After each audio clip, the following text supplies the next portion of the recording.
అందరికీ కూడా నమస్కారం అండి.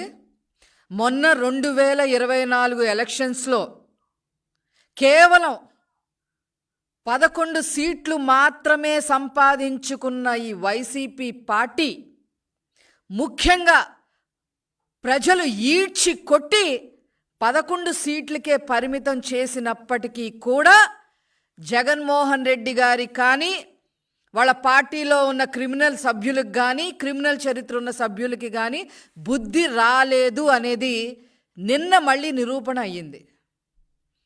31 క్రిమినల్ కేసులున్న ఈ జగన్మోహన్ రెడ్డి వరద బాధితులు ఏ రకంగా ఉన్నారు, మన వంతుగా ఏ రకంగా సహాయపడాలి అనే ఆలోచన లేకుండా తూతూ మంత్రంగా ఒక పూట వచ్చి ఎవరో రాసిన స్క్రిప్ట్ చదివేసి చంద్రబాబు గారి మీద లోకేష్ గారి మీద బురద చల్లేసి బెంగళూరు పారిపోతాడు.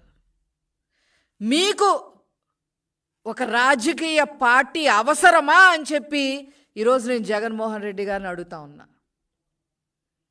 అనేక మందిని హత్యలు చేసి అనేక వాటి మర్డర్ కేసుల్లో ఉండి ఈవీఎంలకి సైతం పగలగొట్టి ప్రజల్ని భయభ్రాంతులు చేసిన పిన్నెల్లి రామకృష్ణారెడ్డిని వెళ్ళి పరామర్శించి వస్తావు. ఇసుక మాఫియా చేసి 3 లక్షల టన్నుల పైన ఇసుక మింగేసి ఒక సామాన్య ఫోటోగ్రాఫర్గా ఉండి ఇసుక దొంగగా మారి 100 ఎకరాల్లో అరటి చెట్లు నరికేసి రైతుల్ని బజార్న పడేసి నరకడమే కాకుండా వాటిని తగలపెట్టేసి చంద్రబాబు నాయుడు గారు అమరావతిలో వేసిన సీసీ రోడ్లని తవ్వేసుకొని కంకర అమ్ముకొని చివరికి వరదలు వచ్చిన సమయంలో కుట్ర పన్ని అతని ఇసుక దందాని ప్రోత్సహించే ఆ పడవల్ని బ్యారేజీల దగ్గరికి పంపించి గేట్లని నాశనం చేసి ఏకంగా బ్యారేజీనే కూల్చేయాలని చూసి లంక గ్రామాలు మునిగిపోతే వేల మంది ప్రజలు చనిపోతారు, దాని మీద మనం శవరాజకీయం చెయ్యొచ్చు అనే ఆలోచన విధానం చేసిన ఈ నందికం సురేష్ని అన్నిటికీ మించి దేవాలయం లాంటి మా పార్టీ ఆఫీస్ని లోపలికి వచ్చి ఇష్టం వచ్చినట్టుగా అందరినీ భయభ్రాంతులు చేసి తలలు పగలకొట్టి పార్టీ ఆఫీస్ని విధ్వంసం చేసిన నందిగం సురేష్ని నువ్వు పరామర్శించడానికి వెళ్తున్నావు. అది అంతేకాకుండా ఇంకోటి కూడా అడుగుతున్నావు, నీ నెక్స్ట్ పరామర్శ ఎవరో కూడా మేమే చెప్తాం. ఒక మైనర్ బాలిక నీ లైంగిక వేధింపులతో ఆ అమ్మాయిని హింస పెట్టి పోస్కో యాక్ట్ కింద అరెస్ట్ అయిన నీ కోడుమూరు మాజీ ఎమ్మెల్యే సుధాకర్ని పరామర్శించడానికి నువ్వు వెళ్తున్నావు. ఒక క్రిమినల్ని వెళ్ళి పరామర్శించడం, తెల్లారి బెంగళూరు పయనం అవ్వడం, ఇంకొక క్రిమినల్ని పరామర్శించడం, ఇష్టం వచ్చినట్టుగా ప్రెస్ మీట్లు మాట్లాడటం, బురద చల్లటం, చంద్రబాబు గారి మీద లోకేష్ గారి మీద బురద చల్లడం, బెంగళూరు వెళ్ళి పడుకోవటం. నీలాంటి వారికి అసలు రాజకీయం అవసరమా అని చెప్పి ఈ సందర్భంగా నేను అడుగుతా ఉన్నా. ఇప్పుడు ఏ రకంగా నందిగం సురేష్ అనుచరులు ఏ రకంగా మా పార్టీ ఆఫీస్ని దాడి చేశారో ఇప్పుడే చూపిస్తాం. డీజీపీ ఆఫీస్ పక్కనుంటే కూడా భయం లేకుండా వీళ్ళందరూ కలిసి ఏ రకంగా మమ్మల్ని నైతికంగా దెబ్బతీయటానికి ఏ రకంగా చేశారో ఇప్పుడు నేను మళ్ళీ ఆ వీడియో ప్లే చేస్తా ఉన్నా. Video please. సురేష్ని ఇట్లాంటి క్రిమినల్స్ని ఎంకరేజ్ చేసి వాళ్ళకి ఎంపీ సీట్లు ఇచ్చి ఈ రకంగా ఊరి మీదకి ఆంబోతులను వదిలినట్టు వదిలి వాళ్ళు క్రిమినల్ చర్యలు చేస్తే పరామర్శించి వచ్చారు అని అంటే అసలు మిమ్మల్ని ఏమనాలి అని చెప్పి జగన్మోహన్ రెడ్డి నేను అడుగుతా ఉన్నా. మాట్లాడితే శవరాజకీయాలు. మొన్నటికి మొన్న మా పార్టీ అఖండ విజయంతో 164 సీట్లతో కూటమి గెలిస్తే, ఎన్డీఏ జనసేన మా పార్టీ కూటమి గెలిస్తే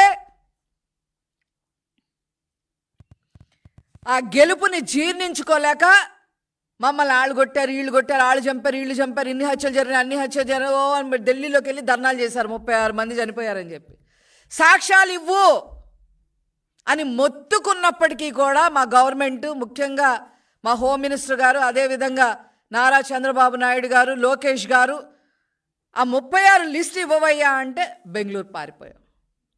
ఇప్పుడేమో వరదల్లో మీ తప్పిదం వల్ల వరదలు వచ్చాయి.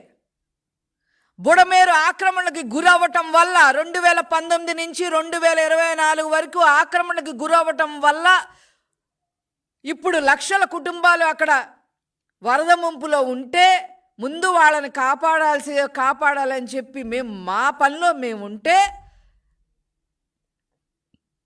ఇక్కడ బోట్లు పంపించి గేట్లకు డ్యామేజ్ జరిగేలాగా చేసి లంక గ్రామాలని ముంచేయాలనుకున్న నువ్వు అసలు ప్రజల కోసం ఆలోచించే పరిస్థితి లేదు అనేది క్లియర్గా అర్థమవుతా ఉంది.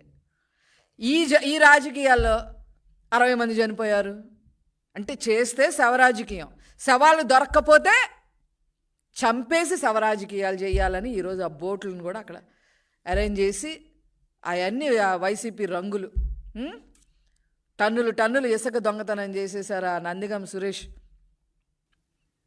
అతన్ని వెళ్ళి మీరు పరామర్శించి వచ్చారంటే మిమ్మల్ని ఏం అడగాలి అని చెప్పి సందర్భంగా అడుగుతా ఉన్నా. అసలు ఏంటి నందిగం సురేష్ అని చెప్పి ఆలోచిస్తే మాకు మతి పోతుంది. ఈ ఎఫిడవిట్లు చూస్తుంటే 2019లో ఉన్న ఎఫిడవిట్లకి ఇతని ఆదాయానికి 2024లో ఇతని ఎఫిడవిట్లకి ఒక సామాన్య ఫోటోగ్రాఫర్ ఇంత సంపాదించాడా అంటే అసలు ఆశ్చర్యం వేస్తూ ఉంది. లెక్క పెట్టలేనన్ని కార్లు, నగర శివార్లో ముఖ్యంగా హైదరాబాద్ శివార్లో ఎకరాల భూములు, మళ్ళీ ఈయనేదో ఒక పెద్ద నాయకుడిలాగా ఈయన మీద వందల కోట్లు ఖర్చు పెట్టి బయోపిక్ తీస్తున్నారంట, సినిమా తీస్తున్నారంట. ఎవరైనా సరే నాకు ఇప్పుడు ఒకటి బాగా అర్థమవుతుంది. ఇప్పుడు గోల్డ్ మర్చెంట్స్ అసోసియేషన్ అనో, లేకపోతే కార్మిక సంఘం అనో, లేకపోతే విద్యా సంస్థలు టీచర్స్ సంఘం అనో పెట్టుకుంటారు. ఎందుకు?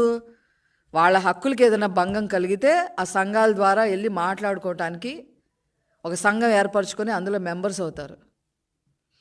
ఈ దేశంలో ఉన్న క్రిమినల్స్ అందరూ ఒక సంఘంగా ఏర్పడి దానికి అధినాయకుడిగా జగన్మోహన్ రెడ్డిని ఎన్నుకొని దానికి వైసీపీ పార్టీ అని పేరు పెట్టి ఈ క్రిమినల్స్ అందరూ చెయ్యని దందాలు లేవు, చెయ్యని అకృత్యాలు లేవు. లైంగిక వేధింపుల దగ్గర నుంచి, మర్డర్ల దగ్గర నుంచి, మాఫియాల దగ్గర నుంచి వాళ్ళు చెయ్యని అరాచకం అనేది లేదు అనేది అర్థమవుతా ఉంది. ఎవరన్నా క్రిమినల్ రాగానే నువ్వెవరు, నిన్ను అరెస్ట్ చేసిన ఎవరైనా ఏమైనా క్రిమినల్ పని చేస్తే ఆయన అరెస్ట్ చేసిన తర్వాత పోలీసులు జనరల్గా ఏం చేస్తారు? నువ్వెవరు, ఎక్కడి నుంచి వచ్చావు, నీ తల్లిదండ్రులు ఎవరు, నీ స్నేహితులు ఎవరు అని అడుగుతారు. ఇప్పుడు అడగాల్సిన పని లేదు. ఇప్పుడు పోలీసులకి అడగాల్సిన పనే లేదు.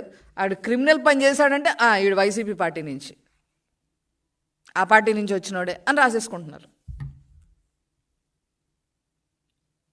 ఇలాంటి వాళ్ళని వెళ్ళి పరామర్శించడం కాకుండా చంద్రబాబు గారి గురించి మాట్లాడతారా? 307 కేసులు పెట్టారు అయ్యి అని. మీరేం చేశారు? చంద్రబాబు గారి మీద రాళ్ల దాడి చేసి తిరుగు మళ్ళీ 307 కేసులు పెట్టారు. ఒక ముఖ్యమంత్రి కొడుకైన నారా లోకేష్ గారి మీద మీరు ఏ పని చేయకపోయినా యువగళం పాదయాత్రలో ఉంటే కేసులు పెట్టారు అనవసరంగా. ఏది చెయ్యకపోయినా, చట్టవిరుద్ధంగా ఏమి చెయ్యకపోయినా మీకు అసలు కేసుల గురించి మాట్లాడే అర్హత ఎక్కడుంది అని చెప్పి ఈ సందర్భంగా అడుగుతున్నా. 420 కేసు జగన్మోహన్ రెడ్డి గారి మీద 31 క్రిమినల్ కేసులు నేను కొన్ని చదువుతా. 420 కేసు ఉంది, 408, 468, 440 ఐపీసీ సెక్షన్, 286, 283, 353, 341, 427, 147, 186, 188, 148, 114, 500, 499, 107, 290, 342, 120, 120B, 477A, 471, 506. ఇన్ని ఐపీసీ సెక్షన్ల కింద క్రిమినల్ కేసులు ఉంటే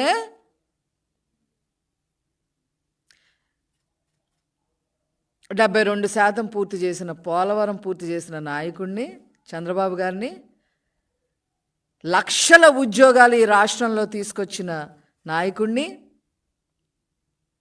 వేల కోట్లు ఇరిగేషన్ ప్రాజెక్టుల గురించి ఖర్చు పెట్టిన, లోటు బడ్జెట్లో కూడా ఇరిగేషన్ ప్రాజెక్టుల్ని ఖర్చు పెట్టి రైతులు ఆదుకున్న నాయకుడిని, అనేక పరిశ్రమలు తీసుకొచ్చి భరోసా కల్పించి ఎంప్లాయ్మెంట్ ఇచ్చిన నాయకుడిని, లక్షల కోట్లు సంక్షేమ పథకాలకి ఎప్పుడు ముఖ్యమంత్రి అయినా ఖర్చు పెట్టే నాయకుడిని ఇష్టం వచ్చినట్టు మాట్లాడతావా? నీ అర్హత ఏంటి జగన్మోహన్ రెడ్డి? నీ అర్హత ఏంటంటే ఈ క్రిమినల్ కేసులు. ముందు మీ చెల్లికి సమాధానం చెప్పుకో. ఆమె అడుగుతుంది ఏంటి నీ శవరాజకీయాలని. ముందు అక్కడ సమాధానం చెప్పుకొని అప్పుడు మా దగ్గరికి రా. అప్పుడు మేము ఎలా సమాధానం చెప్పాలో ఆ రకంగా మేము సమాధానం చెప్తాం. ఖబర్దార్ Jaganmohan Reddy and YCP party criminals, ఇష్టం వచ్చినట్టుగా మాట్లాడితే సహించేది లేదు. మీరు చట్టవిరుద్ధంగా చేసిన వాటన్నిటికీ చట్టబద్ధంగానే చర్యలు ఉంటాయి అని కూడా ఈ సందర్భంగా తెలియజేస్తూ నేను సెలవు తీసుకుంటున్నాను. Thank you.